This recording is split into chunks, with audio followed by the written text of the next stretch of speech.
وأشهد أن سيدنا وسندنا ومرشدنا ومقوانا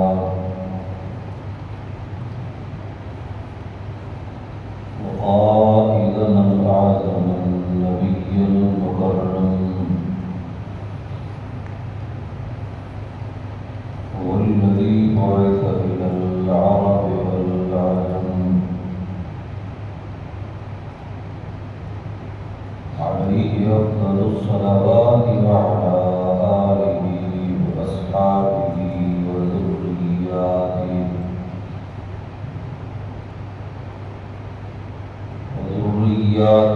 وعلماء أمته أجمعين.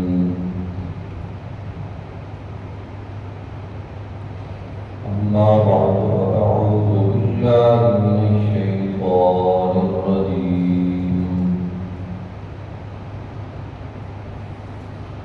بسم الله الرحمن الرحيم.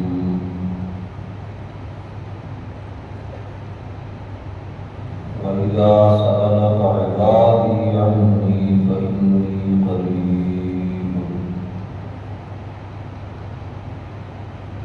أجيب دعوة الداع إذا دعاني فليستجيبوا لي وليؤمنوا بي لعلهم يرشدون. صدق الله. ومن أصدق من الله قيلا.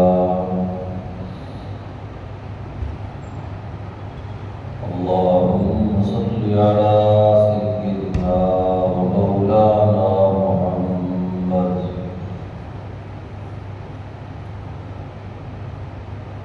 وعلى آل سيدنا ومولانا محمد وبارك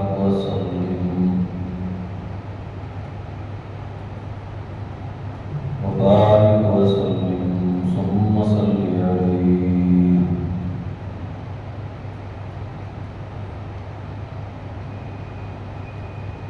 حضرات محترم،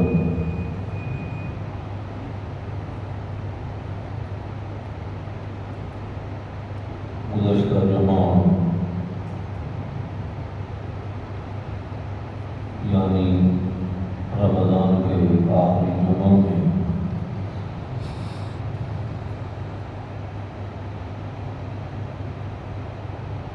ایک خصوصی اہمیت کی خاطر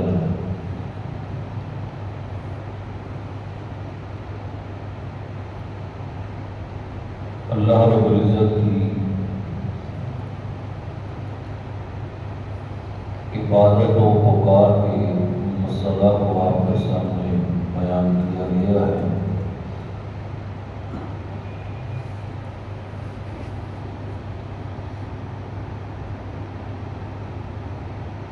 کہ اللہ کا قرب حاصل کرنے کے لیے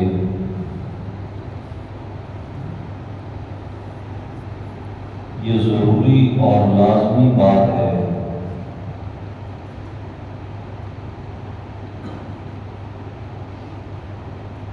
کہ اللہ کے حضور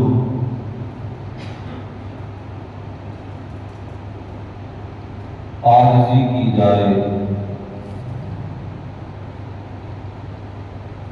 اور تکلیفوں میں، مصیبتوں میں، دکھوں میں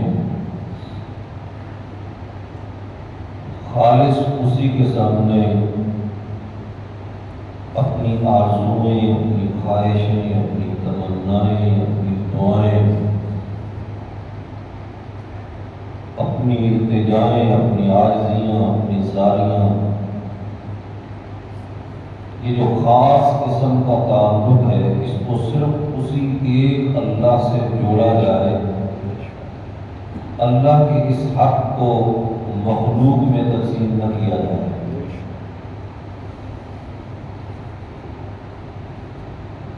رمضان کے قرب کو بیان کرنے کے بعد اللہ نے فرمایا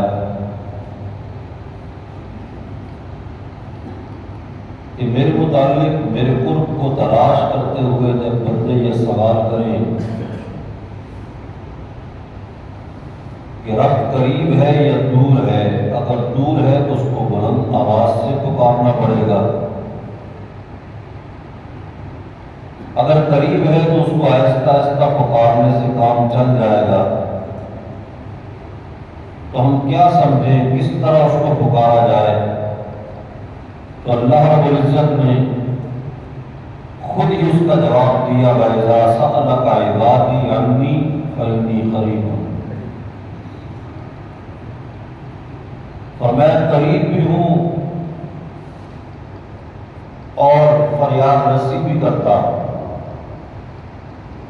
مشکلیں حل بھی کرتا ہوں، پریشانیاں دور بھی کرتا ہوں. اور جس کو جو غرض ہوتی ہے، جو ضرورت ہوتی ہے، اس غرض اور ضرورت کو پورا کرنے پر قادر بھی ہوں اور پورا کرتا بھی ہوں. اجیب دعوت الداع اذا دعان. پھر اس کے دربار میں یہ شرط نہیں کہ جو آیا ہے پکارنے کے لیے وہ کوئی بڑا واصل باللہ شخص ہو، مقرب بارگاہ الہی ہو، نیک اور متقی اور پرہیزگار ہو، اور تقوی اور صلاحیت کے اعلیٰ درجے پر ہو. اور میں اجیب دعوت الداعی اذا دعان. جو بھی پکارنے والا اپنے رب کو پکارے گا اللہ کو اپنے قریب ہی پائے گا. روایات میں ایک عجیب سی مثال بیان کی گئی اللہ رب العزت کی داد رسی کی، اس کی دعا کے قبول کرنے کی. فرمایا ایک شخص ہے جو رب کو پکارنے کی بجائے پتھر کو، صنم کو، بت کو پکارتا ہے. لمبی عمر اس کو مل گئی، وہ اپنے بت کے کنارے بیٹھا ہے اور بت کو عربی زبان میں صنم کہتے ہیں، صنم. اب وہ اس کو پکارتا ہے، یا صنم یا صنم یا صنم یا صنم. ایک دن نہیں، 2 دن نہیں، 3 دن نہیں، سال ہر سال گزر جاتے ہیں. ایک دن اس پر اونگ ہے، نیند کا غلبہ ہے، اور بے خیالی میں اس کی زبان سے نکل جاتا ہے یا صنم کی بجائے یا صمت. جب اس کی زبان سے یا صمت نکلا اس کو آواز اپنے کانوں میں گونجتی ہوئی محسوس ہوئی، لبیک یا عبدی. اے میرے بندے میں حاضر ہوں، کیا غرض ہے، کیا کام ہے؟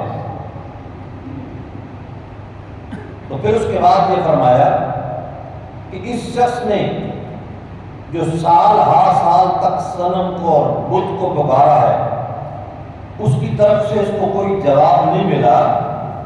اور اگر اس نے غلطی سے صحیح ایک مرتبہ بھی مجھے پکار لیا، میری طرف سے بھی اگر جواب نہ آئے تو پھر بت میں اور میرے اندر فرق کیا ہوگا؟ اسی لیے فرمایا اجیب دعوت الداع اذا دعان.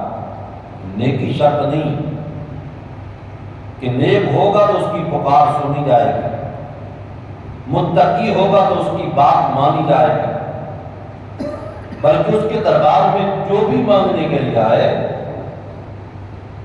یہاں تو اس کے دربار میں اگر کوئی اپنے دل کے برتن کو سیدھا کر کے آ جائے تو اس سے تو یہ بھی سوال نہیں ہوتا کہ تم نے اس سے پہلے کفر کتنا کیا ہے.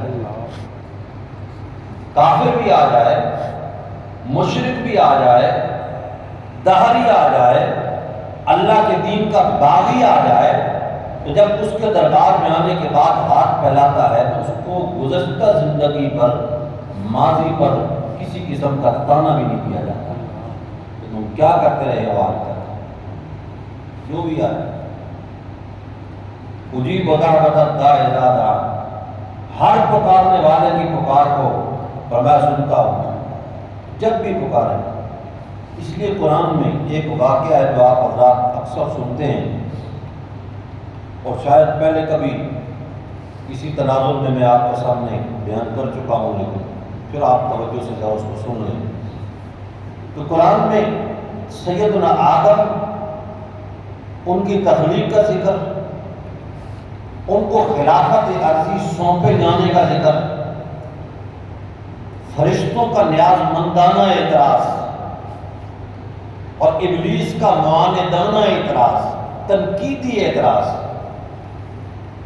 فرشتوں نے تو یہ کہا نا کہ اے مالک الملک، ہم تو تیرے بندے ہیں، اگر اس مخلوق کے ذریعے سے بھی تسبیح و تحمید کروانا مقصد ہے تو ہم حاضر ہیں، اپنا ہمارے اوپر بوجھ اور بڑھا دیں۔ لیکن جس وقت فرمایا نا کہ اسجدوا لآدم، سب کو حکم دیا آدم کا سجدہ کرو، فسجدوا الا ابلیس، سب نے سجدہ کیا، ابلیس نے سجدہ نہیں کیا۔ اب اللہ رب العزت اس سے پوچھتے ہیں ما منعک ان تسجد اذ امرتک، ما منعک الا تسجد اذ امرتک، تجھے سجدہ کرنے سے کس چیز نے روکا ہے؟ تجھے سمجھ میں نہیں آیا کہ تجھے حکم دینے والا کون ہے؟ اللہ نے فرمایا میں نے حکم دیا ہے آدم کا سجدہ کرو، تو نے انکار کر دیا، تو نے کہا نہیں میں سجدہ نہیں کرتا ہوں، کس چیز نے روکا؟ آگے سے شیطان ابلیس جواب میں کہتا ہے خلقتنی من نار وخلقتہ من طین، کہ تو نے مجھے آگ سے پیدا کیا اور آدم کو تو نے مٹی سے پیدا کیا۔ اب چلو ایک ضمن اور بات بھی آ گئی اور اس کی ضرورت بھی ہے۔ ایک طرف اللہ کا واضح حکم ہے، اللہ فرماتے ہیں یہ کام کرو، اب اس کے مقابلے میں ابلیس کیا کرتا ہے؟ اپنے عقل کے گھوڑے دوڑاتا ہے، عقل کے معیار پہ کہتا ہے کہ حکم جو ہے نا عقل کے معیار پہ نہیں اترتا، چونکہ عقل کے معیار پہ نہیں اترتا لہٰذا میں بات نہیں مانتا۔ تو یاد رکھو اس دور میں سب سے بڑا فتنہ یہی ہے کہ قرآن و سنت کے واضح نصوص کو، واضح احکام کو آج کل لوگوں نے اپنے عقل کے معیار پہ پرکھنا شروع کر دیا ہے۔ عقل تسلیم کرتی ہے تو قرآن کو مانتے ہیں، اور اگر اس حکم کو عقل تسلیم نہ کرے تو کہتے ہیں بھائی یہ بات جو ہے نا اس طرح نہیں ہوگی، یہ اس طرح ہوگی، اپنی مرضی کر دیں۔ قربانی کے متعلق کہتے ہیں دیکھو جی قربانی کا حکم حالانکہ وہی خفی سے رسول اللہ صلی اللہ علیہ وسلم کی احادیث سے ثابت ہے اور سنت متواترہ ہے۔ اسلام کی تاریخ جو ہے اس میں 1450 سال تک کا اس پر عمل ہے۔ کہتے ہیں دیکھو جی قربانی کرنا اس میں کیا ہوتا ہے، خون ریزی ہی ہے نا جانور، اور یہ کوئی عقل مندی ہے کہ ایک دن کے اندر کروڑوں جانوروں کو گرا دیا جائے، اتنا گوشت بھلا کسی نے کھانا ہوتا ہے؟ لہٰذا عقل تسلیم نہیں کرتی۔ بہتر یہ ہے کہ قربانی کرنے کی بجائے اس کی قیمت جو ہے اس کو صدقہ کر دیا جائے۔ اب یہ کس کو کہا جاتا ہے؟ وحی کے مقابلے میں اپنا عقل دوڑانا۔ اگر وحی کے مقابلے میں انسان اپنا عقل دوڑانا شروع کر دے تو شریعت کے کتنے احکام ہیں جس میں اسی بنیاد پر میرا اور آپ کا امتحان لیا گیا ہے کہ یہ اپنے عقل کو مقدم سمجھتا ہے یا اللہ کے حکم کو مقدم سمجھتا ہے، تو پھر وہ سارے احکام چھوٹ جائیں گے۔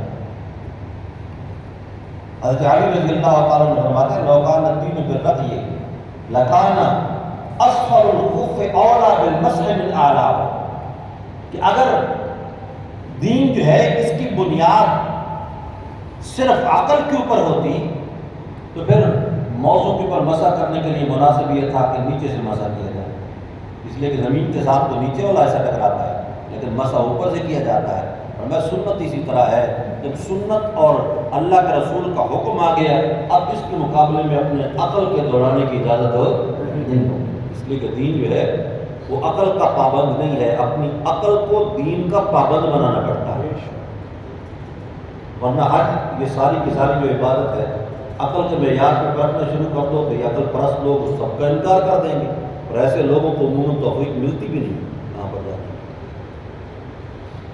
کہ دیکھو جی کعبۃ اللہ جو ہے اس کے اندر تو نماز پڑھنے کا ثواب 1,00,000 نماز کا ثواب۔ بھئی یہ بھی کوئی عقل مندی ہے کہ منا میں وہاں پر نہ کوئی مسجد ہے باضابطہ، نہ وہاں وہ کوئی یعنی خصوصی فضیلت ہے مسجد حرام والی، لیکن 5 نمازیں ادھر جا کے کیوں پڑھنی؟ ظہر کی نماز ادھر پڑھنی ہے، پھر عصر کی پڑھنی ہے 8 ذوالحجہ کو، پھر مغرب کی پڑھنی ہے، پھر اس کے بعد عشاء کی پڑھنی ہے، پھر صبح کی نماز پڑھنی ہے، اور پھر اس کے بعد جا کے آگے نکلنا ہے میدان عرفات کی طرف۔ یہ 5 نمازیں ادھر پڑھنے کی بجائے بھائی ہم تو کہتے ہیں کہ چونکہ مسجد حرام کے اندر زیادہ نمازوں کا ثواب ملتا ہے، منا مسجد حرام کا مقابلہ کہاں کر سکتا ہے، ہم یہاں آ کر پڑھیں گے۔ اگر کوئی اس طرح کا نظریہ رکھ کے منا سے اگر حرم کے اندر مسجد حرام میں نماز پڑھنے کے لیے آئے گا تو اس کی نماز شریعت کے انکار کی وجہ سے قبول نہیں، مردود ہو جائے گی، اس لیے کہ یہاں پر اس نے اپنا عقل دوڑا ہے۔ عقل کا اس کے ساتھ کیا تعلق؟ اور اب یہ بات سمجھ آ گئی کہ عقل پرستی کی تاریخ کہاں سے شروع ہوتی ہے؟ شیطان سے شروع ہوتی ہے۔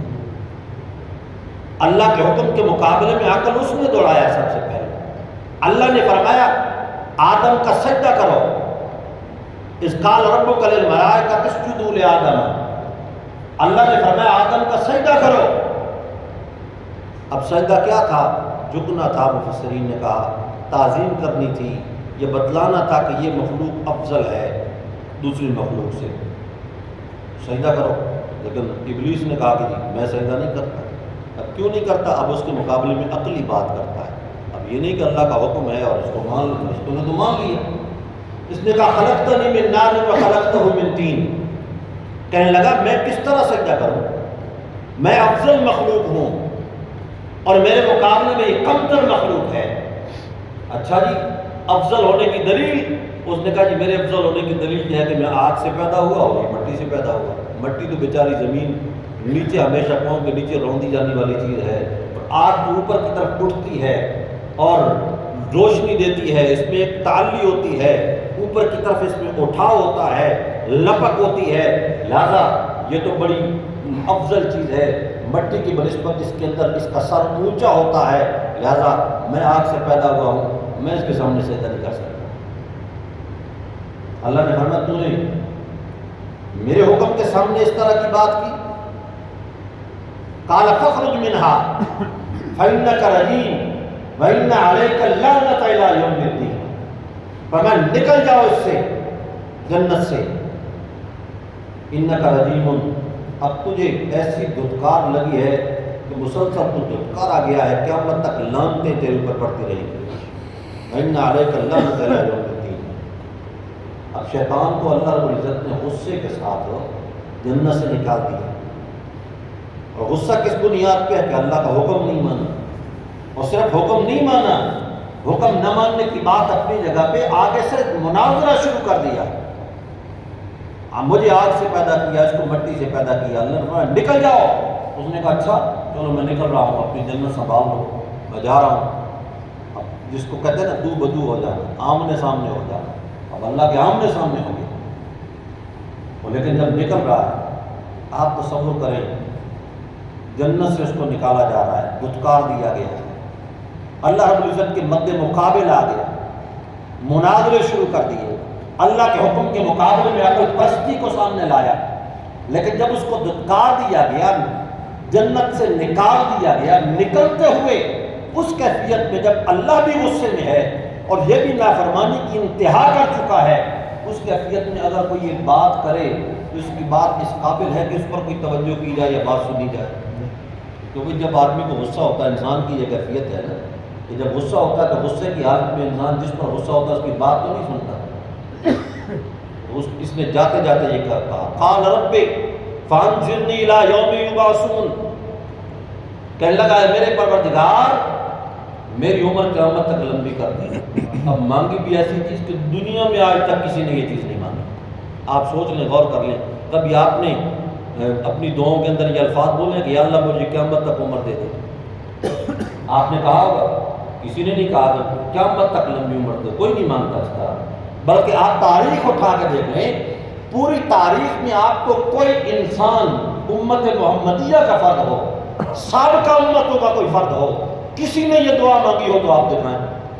ایسی چیز مانگی کہ جو عام طور پہ انسان نے آج تک مانگنے کا تصور بھی نہیں کیا، تو عمر قیامت تک لمبی ہو جائے، تھوڑی نہیں، 2-4 سال نہیں، 8-10 سال نہیں، قیامت تک لمبی عمر مل جائے۔ انظرنی الی یوم یبعثون۔ اب دیکھو، میں نے آپ کو بتایا کہ جس کو کہتے ہیں مقتضائے حال کا تقاضا کیا تھا، اس کی بات کو اس کے منہ پہ مار دیا، دفع ہو جائے۔ تو کیا اللہ کی نافرمانی کرنے کے بعد اس کے سامنے درخواستیں کرتا ہے؟ تو اس قابل ہے کہ تیری بات کو سنا جائے؟ تو اس قابل ہے کہ تیری بات کو مانا جائے؟ نکل جاؤ یہاں سے۔ لیکن قرآن کہتا ہے، اس نے کہا نا، قال رب فانظرنی الی یوم یبعثون، جواب میں فوراً اللہ نے کہا فإنک من المنظرین، جاؤ تیری دعا ہم نے قبول کر لی، قیامت تک تیری عمر لمبی ہو گئی۔ فوراً اللہ نے کہا تیری عمر قیامت تک لمبی ہو گئی، تیری دعا کو ہم نے قبول کر لیا۔ اب دیکھو اس میں اور کیا نکتہ ہے، کتنی بڑی واضح بات ہے۔ کوئی جتنا گر جائے، جتنا گناہ گار ہو جائے، جتنا سیاہ کار ہو جائے، جو کچھ بھی ہو جائے، ابلیس سے آگے تو نہیں نکل سکتا، شیطان سے تو آگے نہیں بڑھ سکتا۔ اور اس کیفیت میں کہ جب اللہ کو ناراض کر کے نکل رہا ہے، اس کیفیت میں بھی اللہ نے اگر اس کی بات کو فی الفور مانا بھی صحیح، قبول بھی کیا، تو تم جتنے گزر جاؤ، تم شیطان سے زیادہ نہیں گر سکتے، اس سے آگے نہیں گزر سکتے۔ اللہ نے اگر ابلیس کی دعا کو قبول کر لیا تو تمہاری دعا کو بھی کبھی رد نہیں کرے گا۔ یہ سمجھایا جا رہا ہے، اس لیے فرمایا اجیب دعوت الداع اذا دعان، ہر پکارنے والے کی پکار کو سنتا ہوں، جو بھی پکارے۔ ماضی پر تانا نہیں دیا جاتا کیا کر کے آئے، لیکن یہاں پر قدم قدم پہ اللہ کی رحمت سے مایوس کرنے والے لوگ بیٹھے ہیں۔ تو دیکھو جی، تم تو گناہ گار ہو نا جی، تم پلید ہو، ناپاک ہو، اور تمہارے گناہ اتنے بڑے ہوئے ہیں، تم کس منہ سے اللہ رب العزت کے دربار میں جا کر درخواست کرو گے؟ تو دیکھو، جب انسان ہے، اللہ کا بندہ ہے، مسلمان اپنے آپ کو کہلواتا ہے، اب اس کی خواہش تو ہے نا کہ وہ اپنے اللہ سے جڑے، اللہ سے تو سارے جڑنا چاہتے ہیں، لیکن جب اس کو یہ کہا جائے گا کہ تیری نہیں سنی جائے گی، تو پکارے گا تو تیری ناپاک زبان کی پکار اس تک نہیں پہنچے گی اور تیری فریاد رسی نہیں ہوگی۔ اب وہ چاہتا تو ہے تو میری فریاد رسی ہو جائے، میری دعا کو سن لیا جائے، تو اب اس کے لیے وہ درمیان میں پھر ہیلے وسیلے تلاش کرنے لگ جاتا ہے۔ تو دیکھو جی، اللہ تک پہنچنے کے لیے کیا کرنا چاہیے؟ اب اس کو پھر بازاری لوگ، اللہ کے نام پہ تجارت کرنے والے لوگ، ایمان پہ ڈاکہ ڈالنے والے لوگ، اپنی جیبیں بھرنے والے لوگ اس کو یہ کہنے لگتے ہیں کہ ہماری جیبیں بھرو گے تو ہم درمیان میں ڈاک خانے کا کام کریں گے، تیری عرضی اللہ تک پہنچا دیں۔ حالانکہ اللہ کے دربار تک پہنچانے کے لیے کسی ڈاک خانے کی ضرورت نہیں ہوتی، وہ تو اجیب دعوت الداع، اس کا اعلان ہے، میں تو ہر پکارنے والے کی پکار کو سنتا ہوں۔ درمیان میں اب دیکھو، خالق اور مخلوق کے درمیان میں کوئی اور واسطہ رہ جاتا ہے کہ کسی واسطے کو درمیان میں تلاش کیا جائے؟ پھر اعلان بھی اس کی طرف سے، پکارو میں تو سنتا ہوں۔ ہمارے عزیز ملاقات ہو گئی، گاڑی چلانے والے تھے، ڈرائیور تھے، انہوں نے مجھ سے ایک مسئلہ پوچھا، میں بڑا حیران ہوں، شکایت ریش آدمی کہنے لگا جی یہ میں نے اپنے والدین کے لیے کچھ اصال ثواب کیا ہے، لیکن چونکہ مصروف ہوں بہت زیادہ رمضان میں مولوی صاحب تک پہنچ نہیں سکتا، ہماری جو مسجد کے مولوی ہیں، اگر میں فون پہ ان کو یہ کہہ دوں کہ میں نے آپ کے ملک دیا تو کیا یہ ثواب پہنچ جائے گا؟ میں نے کہا اللہ کے بندے بھیجنا کدھر ہے؟ کہتا اپنے والدین کو بھیجنا ہے۔ تو میں نے کہا والدین کو بھیجنا ہے تو اللہ کے لیے پڑھا ہے یا اس مولوی صاحب کے لیے پڑھا ہے؟ کہتا اللہ کے لیے پڑھا ہے۔ میں نے کہا جس اللہ کے لیے پڑھا ہے اس کے درمیان میں ڈاک خانے تلاش کرنا، اس لیے کہ یہ تو اللہ رب العزت کی ناقدری ہے کہ جب وہ یہ کہتا ہے مجھے پکارو میں براہ راست سنتا ہوں، اور تم درمیان میں تلاش کرتے رہو کہ کوئی ڈاک خانہ مل جائے کہ اللہ تک پہنچ جائے۔ بھئی اللہ کو جب خود پکارو گے تو وہ تمہاری پکار کو سنے گا بھی صحیح، پسند بھی کرے گا، محبت بھی عطا کرے گا اور قبول بھی کرے گا۔ براہ راست اس کے سامنے دعا کرو، یا اللہ میں نے یہ پڑھا ہے، اس کا ثواب میرے والدین تک پہنچا دیں۔ اب یہ درمیان میں ٹکٹیں لگانے کی اور ڈاکخانے تلاش کرنے کی ضرورت ہو نہیں۔ اجیب دعوت الداع، اور میں ہر پکارنے والے کی پکار کو سنتا ہوں، جو بھی ہو، اور کب اذا دعان، جب بھی پکارے، اس لیے کہ اس کا دربار ایسا دربار ہے جو کبھی بند نہیں ہوتا، جس پہ تالے نہیں پڑتے، جس کا کوئی ٹائم نہیں ہوتا کہ کھلنے کا ٹائم یہ ہے اور بند ہونے کا ٹائم یہ ہے، کہ اب آ گئے ہو تو تم لیٹ آئے ہو، دروازہ بند ہو چکا ہے، اور بہت جلدی آ گئے ہو ابھی کھلا نہیں ہے، اور میں کوئی نہیں، اجیب دعوت الداع اذا دعان، جب بھی پکارو گے مجھے میرے دربار کو کھلا ہوا پاؤ گے، اور مجھے اپنی فریادوں کو سنتا ہوا پاؤ گے، قبول کرتا ہوا پاؤ گے، جب بھی پکارو۔ اور اس کے لیے نہ دن شرط ہے، نہ رات شرط ہے، نہ گرمی شرط ہے، نہ سردی شرط ہے، نہ بارش رکاوٹ ہے، نہ دھوپ رکاوٹ ہے، کچھ بھی رکاوٹ نہیں، نہ چھٹیاں ہیں، نہ اس میں کوئی تعطل ہے۔ اس لیے یہ سبق تھا رمضان مبارک کا کہ جب اللہ کا قرب تلاش کرتے ہو تو قرب کی بنیاد یہ ہے کہ اپنے رب پہ اعتماد کرو۔ اس لیے فرمایا اجیب دعوت الداع اذا دعان فلیستجیبوا لی ولیؤمنوا بی، فرمایا کہ ان کو بھی چاہیے نا کہ جب ان کی میں پکارے سنتا ہوں، فلیستجیبوا لی، تو جب میں اپنے احکام نازل کرتا ہوں تو ان کو بھی میرے احکام ماننے چاہیے، ولیؤمنوا بی، اور ان کو میرے اوپر ایمان بھی لانا چاہیے، یقین بھی کرنا چاہیے، اعتماد کرنا چاہیے کہ ہمارا رب بڑا رحیم و کریم ہے، جب ہم پکارتے ہیں تو ہماری پکاروں کو سنے گا۔ اللہ کی ذات سے نا امید نہیں ہونا چاہیے، اور پھر اس اللہ رب العزت کے لیے درمیان میں نا امید ہو کر پھر واسطے اور وسیلہ تلاش کرنے کے چکروں میں خدا کی قسم مخلوق کا ایک بہت بڑا حصہ اسی بنیاد پہ اللہ رب العزت سے دور ہوا اور تباہ و برباد ہو گیا کہ انہوں نے اپنے رب تک پہنچنے کے لیے درمیان میں واسطے اور وسیلے تلاش کرنے لگے۔ انبیاء علیہ السلام کی تعلیمات آپ دیکھیں، کسی ایک نبی کی دعا کو دیکھو، نبی علیہ السلام جو ہیں ہمارے پیغمبر، آپ کے دادا حضرت ابراہیم کوئی کم رتبے کے نبی تھے، جد الانبیاء تھے، حضرت نوح علیہ السلام ہے، حضرت موسیٰ علیہ السلام ہے، ان سب کی پشت ہے، اعلیٰ نسل کے لوگ ہیں، لیکن جب بھی دعا کرتے ہو یا دعا اللہم سے شروع ہوگی یا ربنا سے شروع ہوگی، درمیان میں اس کے علاوہ کوئی چیز نہیں۔ اس لیے کہ خالق یہ نہیں چاہتا کہ مخلوق جب میرے سامنے بات کرے تو درمیان میں کسی کے واسطے تلاش کرے، کسی قسم کے واسطوں کو تلاش کرنے کی ضرورت ہو۔ اجیب دعوت الداع اذا دعان۔ اب آپ دیکھیں کہنے والے قرآن کے مقابلے میں من گھڑت سی ایک مثال پیش کر دیتے ہیں، اور ہمارا سادہ طبقہ جو ہے وہ کہتا ہے دیکھو جی بات تو بڑی دل کو لگتی ہے، یا خدا کے لیے بات دل کو عقیدے کے معاملے میں وہی لگنی چاہیے جو قرآن و سنت کے مطابق، گڑی ہوئی باتیں دل نہیں لگنی چاہیے۔ کہتے ہیں دیکھو جی اگر کمرے کے اوپر جانا ہو تو سیڑھی تو لگانا پڑتی ہے، کمرے کی چھت پہ پہنچنا ہو تو سیڑھی لگانا پڑتی ہے، افسر سے ملنا ہو تو چپراسی کی ضرورت پڑتی ہے، حالانکہ کمرہ کہاں اور اللہ کی ذات، اور یہ دنیا کے بناوٹی نمود و نمائش والے افسر کہاں اور اللہ کی ذات کہاں۔ کمرہ جو ہے اس تک تو سیڑھی لگانا پڑتی ہے، چھت تک سیڑھی لگانا پڑتی ہے، اس لیے کہ چھت کا اور تیرے درمیان میں بعض 11-12 فٹ کا فاصلہ ہوتا ہے، لیکن اللہ کا اپنی مخلوق کے ساتھ کسی قسم کا کوئی فاصلہ نہیں۔ انی قریب ہوں، میں تو قریب ہوں۔ اور پھر گزشتہ دنوں میں نے آپ کو بیان کیا تو قرب کو خود قرآن نے بیان کر دیا، اس لیے کہ ہم غلطی کر سکتے تھے کہ کتنا قریب ہے۔ رشتہ دار کو بھی قریب کہتے ہیں، جو سعودی عرب میں بیٹھا ہوتا ہے اس کو کہتا ہے میرا قریبی ہے جی، کیا قریبی ہے؟ رشتے میں قریبی ہے۔ اور اسی طرح ایک ملک کے ساتھ دوسرے ملک کی سرحدیں ملتی ہیں تو کہتے ہیں قریب ہے جی، ایک دیوار کے ساتھ پڑوسی کی دیوار ملتی ہے تو کہا جاتا ہے قریب ہے جی، انسان کے اپنے سامنے جو بلڈنگ ہوتی ہے اس کو کہا جاتا ہے قریب ہے جی، یہ مائت بھی قریب ہے، یہ داعش بھی قریب ہے۔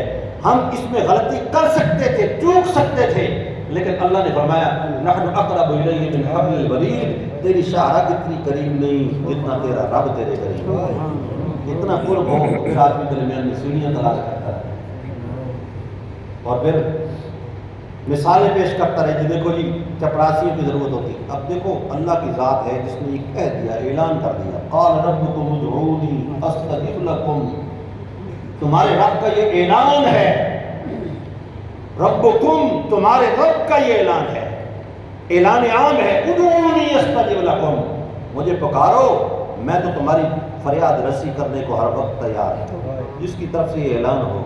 اب اگر کوئی افسر آپ پہ مہربان ہو جائے، خواہ اگر افسروں کی مثالیں تلاش کرنی ہے نا تو پھر قرآن و حدیث کے مطابق تلاش کریں، تو کوئی افسر مہربان ہو جائے، آپ اس کے ساتھ ملیں اور یہ کہے جی آپ کل آ جانا میرے دفتر میں، آپ میرے ساتھ آ کے بات کریں، اپنا مسئلہ میرے سامنے پیش کریں، آپ کا مسئلہ حل ہو جائے گا۔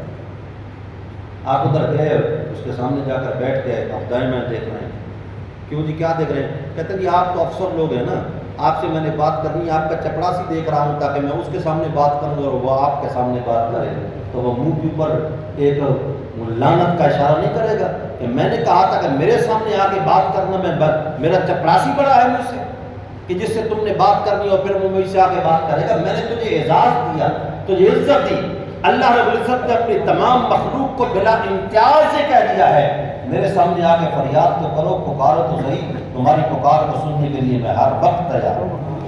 وہ تو ایسی ذات ہے کہ جنگل کے درندوں کی بھی سنتا ہے، چیونٹیوں کی بھی سنتا ہے، اور وحشی جانوروں کی بھی سنتا ہے۔ تم اللہ کی مخلوق اور اس کے اشرف المخلوقات ہو کر اولادیں مانگنے کے لیے در در کے دھکے کھاتے ہو، رزق مانگنے کے لیے در در کے دھکے کھاتے ہو، اور وحشی جانوروں کو دیکھو کہ ان کے ساتھ جنگل کے اندر پورے ریوڑ موجود ہوتے ہیں، ان کو کون عطا کرتا ہے؟ اللہ ہی دیتا ہے نا۔ وَكَأَيٍّ مِّن دَابَّةٍ لَا تَحْمِلُ رِزْقَهَا اللَّهُ يَرْزُقُهَا وَإِيَّاكُمْ وَهُوَ السَّمِيعُ الْعَلِيمُ۔ فرمایا تم دیکھتے نہیں اس روئے زمین پہ تمہارے علاوہ جو مخلوقات ہیں، جانور ہیں، چوپائے ہیں، درندے ہیں، ان میں سے کون ہے کہ جو رزق کی بوریاں اپنے کندھوں کے اوپر اٹھا کے پھرتا ہو؟ کون ہے کہ جو اپنے رزق کو اس طرح اٹھائے پھرتا ہو؟ اللہ یرزقها وإیاکم، یقین کر لو ان کو بھی اللہ رزق دیتا ہے، تمہیں بھی اللہ ہی رزق دے گا، لیکن تم مخلوق کے سامنے ہاتھ پھیلاؤ۔ ان اللہ والرزاق ذو القوۃ المتین، وہی رزق عطا کرنے والا ہے، اسی کے ہاتھ میں ساری کائنات کے خزانے ہیں۔ وہ تفسیر کے اندر ایک تاریخی انداز میں ایک واقعہ اسرائیلیات کا لکھا ہوا ہے، یعنی سبق اور واعظ کے لیے اس کو پیش کیا جا سکتا ہے، بیان کیا جا سکتا ہے کہ سیدنا سلیمان علیہ السلام، جن کو اللہ نے یہ توفیق بخشی تھی، یہ اللہ رب العزت نے اپنی طرف سے ایک اضافی وصف اور خوبی عطا کی تھی کہ جانوروں کی بولیاں سمجھتے تھے، باتیں کرتے تھے، چیونٹیاں ان سے آگے بات کر لیتی تھی، ان کی زبان کو بھی سمجھ جایا کرتے تھے۔ ایک چیونٹی آئی، حضرت سلیمان نے اس کے ساتھ گفتگو کی، مکالمہ ہو رہا ہے، بات چیت ہو رہی ہے۔ حضرت سلیمان نے کہا کہ میں صرف نبی نہیں کیونکہ بادشاہ بھی ہوں، اور میری رعیت صرف انسان نہیں ہے، یہ چرند پرند چیونٹیاں ہر چیز میری رعیت ہے، اور رعیت کا میں نے خیال رکھنا ہوتا ہے۔ حل لک من حاجہ، چیونٹی کو کہا تجھے کوئی کام ہو، حاجت ہو، ضرورت ہو، تیرا کوئی مسئلہ ہو، کوئی حاجت ہو جو میں پوری کر سکوں؟ اس چیونٹی نے پتہ کیا جواب دیا؟ اس نے کہا اما الیک فلا، حاجت تو ہے لیکن آپ سے نہیں، آپ میری حاجت پوری نہیں کر سکتے۔ کیوں جی، کیوں پوری نہیں کر سکتے؟ اس نے کہا انت العاجز، آپ تو اللہ کے عاجز بندے ہیں، والطلب من العاجز لیس بجائز، اور عاجز سے سوال کرنا یہ جائز بات نہیں ہے۔ میں نے گزشتہ جمعے بھی کہا نا کہ ایک اللہ مددگار، باقی سارے طلبگار۔ حضرت سلیمان علیہ السلام کو جتنی نعمتیں ملی، حضرت سلیمان کا ذکر قرآن میں پڑھو، بار بار یہ کہتے ہیں رب اوزعنی ان اشکر نعمتک التی انعمت علی، مولا تو نے مجھے عطا کیا، اب مجھے شکر کرنے کی توفیق آپ ہی عطا کرنا۔ تو آپ عاجز ہیں، اور عاجز سے طلب کرنا جائز نہیں ہوتا۔ اب حضرت سلیمان علیہ السلام اور تناظر میں بات کر رہے ہیں، اور وہ اور تناظر میں بات کرتی ہے۔ حضرت سلیمان نے کہا میں بادشاہ ہوں، تو میری رعیت ہے، فلا بد ان تسألی منی شیئا، کچھ نہ کچھ تو تجھے مانگنا ہی پڑے گا۔ اب میں بادشاہ ہوں، میں نے کہہ دیا ہے تو کچھ مجھ سے مانگو، اور تو کہتی ہے نہیں میں آپ سے نہیں مانگتا، کچھ تو مانگنا ہی پڑے گا۔ اس نے کہا اچھا اگر آپ خواہ دینے پر رضامند ہیں، زد فی رزقی و عمری، میرے رزق کو بڑھا دو اور میری عمر میں اضافہ کر دو۔ حضرت سلیمان علیہ السلام خاموش ہو گئے۔ فرمایا کہ رزق میں اضافہ کرنا بھی میرے بس کی بات نہیں، اور عمر میں اضافہ کرنا بھی میرے بس کی بات نہیں۔ اس نے کہا پھر میں نے کہہ نہیں دیا تھا کہ تو عاجز ہے، اور عاجز کے سامنے میں ہاتھ نہیں پھیلایا۔ اس مخلوق کو یہ بات سمجھ میں آ گئی، لیکن اشرف المخلوقات کو بات سمجھ میں نہیں آتی۔ اس لیے تو اللہ فرماتے ہیں وما قدر اللہ حق قدری، اس مخلوق نے اللہ کی قدر نہیں کی جس طرح قدر کرنے کا حق تھا۔ اللہ رب العزت